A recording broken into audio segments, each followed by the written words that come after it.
लोकसभा चुनाव के नजदीक आते बीजेपी ने मध्य प्रदेश में एक बार फिर चुनावी तैयारी जोर शोर से शुरू कर दी है। शनिवार 3 फरवरी को बीजेपी के दिग्गज नेता प्रहलाद सिंह पटेल ने छिंदवाड़ा में लोकसभा चुनाव को लेकर कोर कमेटी की बैठक की। इस दौरान उन्होंने पार्टी पदाधिकारियों और कार्यकर्ताओं को जीत का मंत्र दिया।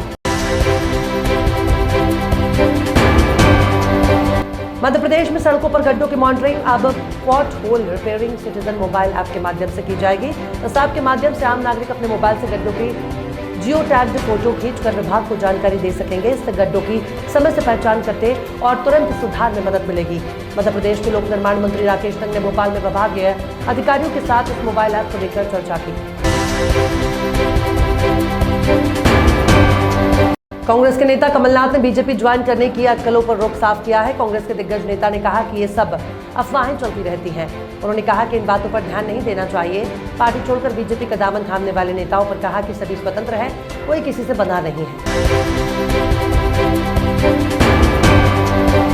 वाराणसी में व्यासजी के तहखाने में पूजा शुरू होने के बाद से फिर राजनीतिक बयानबाजी तेज हो गई है। एक और डिप्टी सीएम केशव प्रसाद मौर्य लगातार समाजवादी पार्टी के संस्थापक मुलायम सिंह यादव का नाम लेकर आरोप लगा रहे हैं, तो वहीं दूसरी ओर अब कांग्रेस नेता आचार्य प्रमोद कृष्णम ने भी प्रतिक्रिया दी है। वाराणसी स्थित ज्ञानव्यापी मस्जिद मामले में कांग्रेस नेता आचार्य प्रमोद कृष्णम ने कहा कि भारतीय लोकतंत्र पर सवाल नहीं उठाए जा सकते हैं। बीते विधानसभा चुनाव में 80 और 20 की चर्चा काफी हुई थी। तब चुनाव में समाजवादी पार्टी और बीजेपी दोनों ओर से इस पर जमकर बयानबाजी भी हुई, लेकिन चुनाव में हार के बाद समाजवादी पार्टी प्रमुख अखिलेश यादव ने रणनीति बदली और पीजीए के फॉर्मूले के साथ चलने का ऐलान कर दिया। अब उन्होंने इसी फॉर्मूले के तहत आंकड़े भी पेश किए हैं। कांग्रेस नेता आचार्य प्रमोद कृष्णम इन दिनों सुर्खियों में है। पिकल की धाम शिलान्यास के संदर्भ में प्रधानमंत्री नरेंद्र मोदी को आमंत्रित करने के लिए बीते दिनों उनसे प्रमोद कृष्णम ने मुलाकात की थी। अब उन्होंने भारतीय जनता पार्टी के एक और बड़े नेता से मुलाकात की है। हालांकि आचार्य प्रमोद कृष्णम ने इस मुलाकात को राजनीतिक दृष्टिकोण से न देखने की अपील की है। केंद्र शासित प्रदेश लद्दाख में हजारों की संख्या में लोग सड़कों पर उतर आए हैं। आमतौर पर सबसे शांत रहने वाले देश के इस हिस्से में लोगों का सड़कों पर उतरना काफी हैरानी भरा लगता है। हालांकि लोग यूं ही सड़कों पर उतरकर प्रदर्शन नहीं कर रहे, बल्कि उनकी एक खास मांग है। लद्दाख के लोगों का कहना है कि केंद्र शासित प्रदेश के पूर्ण राज्य का दर्जा दिया जाए।